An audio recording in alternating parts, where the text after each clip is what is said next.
So I just got out of the record store, and as you can see here, my deluxe vinyl edition of I Love You Honeybear, and as you can see here, 40 bucks. You know, Tillman, it's a good thing February is a relatively slow month in releases, or else you would have put a big dent in this college kid's record budget.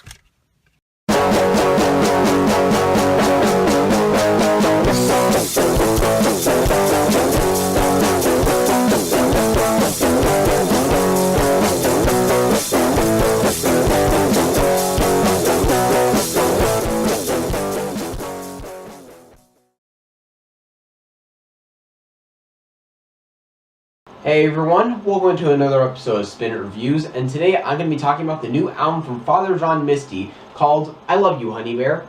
So Father John Misty is essentially the pseudonym of Josh Tillman, who after spending the 2000s putting out fairly typical folk singer-songwriter records and being the drummer in Fleet Foxes for a few years, he sort of reinvented himself under this new name in 2012 with the album Fear Fun.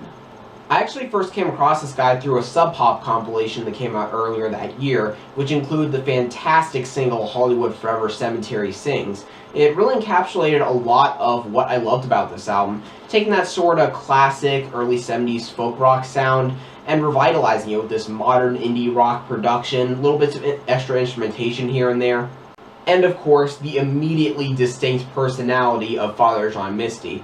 Now, the main thing driving it to me is this bizarre yet extremely entertaining contrast that runs throughout a lot of his music. You got this rich, soulful, earnest voice, but saying some of the most conversational, clever, and sardonic lyrics this side of a Cake record.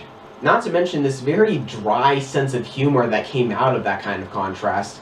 And that comedic element added a whole other layer of enjoyment to this thing, in my opinion. Heck, when it was announced that he was having a comedian opening for him when he did his solo acoustic tour in 2013, I wasn't the least bit surprised, honestly. So now, 3 years, a perfume line, a hilarious satire of music streaming services called SAP, and countless hack interviewers starting with, "So should I call you Josh, or Jay, or Father, or John, or what?" Later, we finally have the follow-up called I Love You Honeybear. And in a nutshell, this is pretty much the perfect place for Father John Misty's music to go next. It does keep a lot of the same general sensibilities as Fear Fun, but expands and evolves on it in all the right places.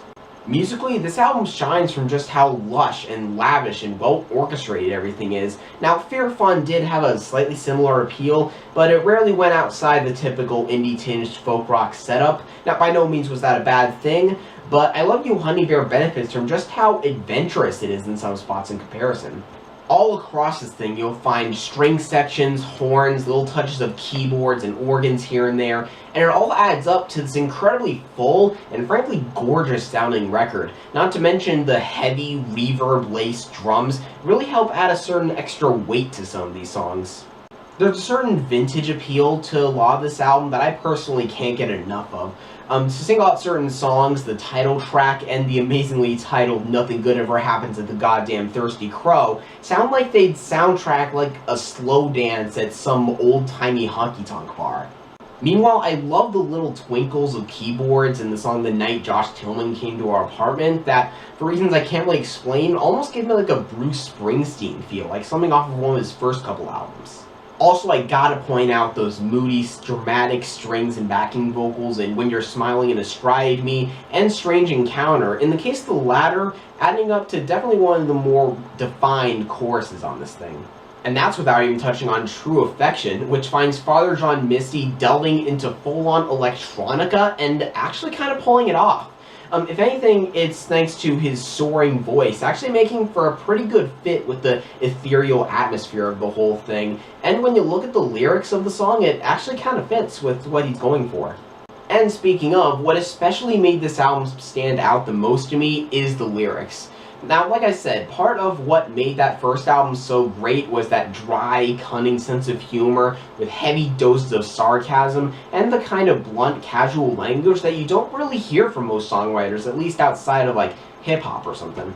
That all being said, I gotta be honest, I did have one fear going into this album, namely that Josh might run out of stuff to say with this kind of sensibility, and as a result just end up coming off as some condescending, holier-than-thou douchebag just being elitist for the sake of being elitist. For me, this probably started with the first song to be released from this Board in the USA, which, while a decent enough piano ballad, I guess, just has these little traces of snobbiness and the fairly typical anti-American dream sentiment of the whole thing. It just kind of came off to me like something that thinks it's more original than it actually is. But I was happy to find that this was actually a bit of an outlier subject matter-wise. If anything, I Love You Honeybear, right down to the title, shows him actively fighting with the idea of sincerity and having genuine personal feelings in his songwriting.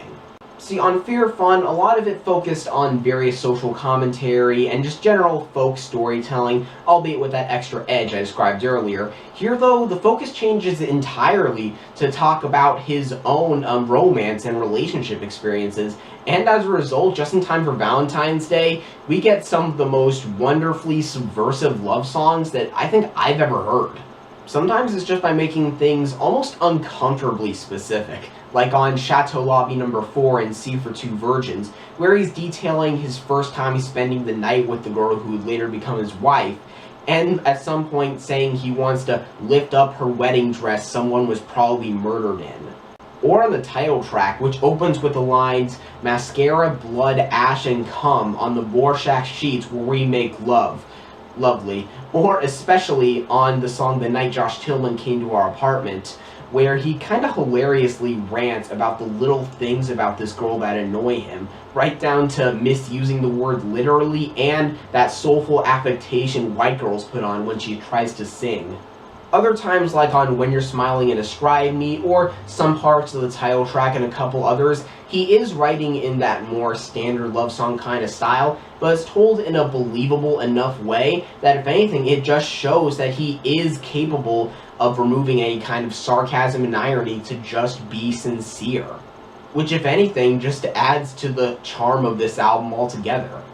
In fact, sometimes he's outright slamming the kind of culturally contrarian know-it-all that he can kind of toe the line of being sometimes in his music. The perfect example being I Went to the Store One Day, the closer, where he reminisces on running into this girl at this titular store after meeting her one time before, and just thinking, you know what, I know I'm supposed to be all progressive and crap, and just turn my nose up at the idea of this, but I think I'm gonna marry this girl, maybe have a couple kids. But hands down, my favorite song on this album, which I haven't even mentioned yet, is The Ideal Husband. This epic where he's just beating himself up emotionally, thinking about every selfish, mean, irresponsible, stupid thing he's ever done, as the song is just ramping up further and further in sheer intensity. And cap it off with the gloriously sarcastic yet weirdly kind of eerie line, "Baby, let's put a baby in the oven. Wouldn't I make the ideal husband?" To me, it's really tough to make a song that basically puts all of your insecurities out on display without sounding like you're begging for pity, but instead, Father John Misty managed to make what'll probably be one of my favorite songs of 2015. And on what will most likely be one of my favorite albums of 2015. Overall, I Love You Honeybear is a fantastic album that really deserves all the critical hype it's getting, and I'm going to give it a 9 out of 10. If you're looking for the kind of album that really challenges what exactly a good love song can be, and are in the mood for some era-blending instrumentation and a metric ton of wit in lyrics, then I can't recommend this thing enough. So if you guys have heard this album, what do you think about it? Do you agree with what I had to say? Disagree? Have any feedback about the channel in general? What do you think about my new set? Let me know in the comments down below. Share this around with anyone who might be interested. Like the Facebook page in the description for updates, commentaries, music news, and shorter reviews of albums I don't get around to here. And hopefully I'll see you in the next episode of Spin It Reviews.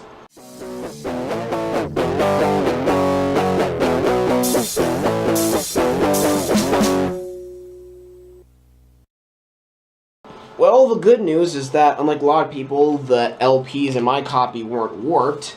However, due to my own stupidity, after a few days, I ended up breaking the little music sensor that turns on whenever you open the gatefold. Oh well.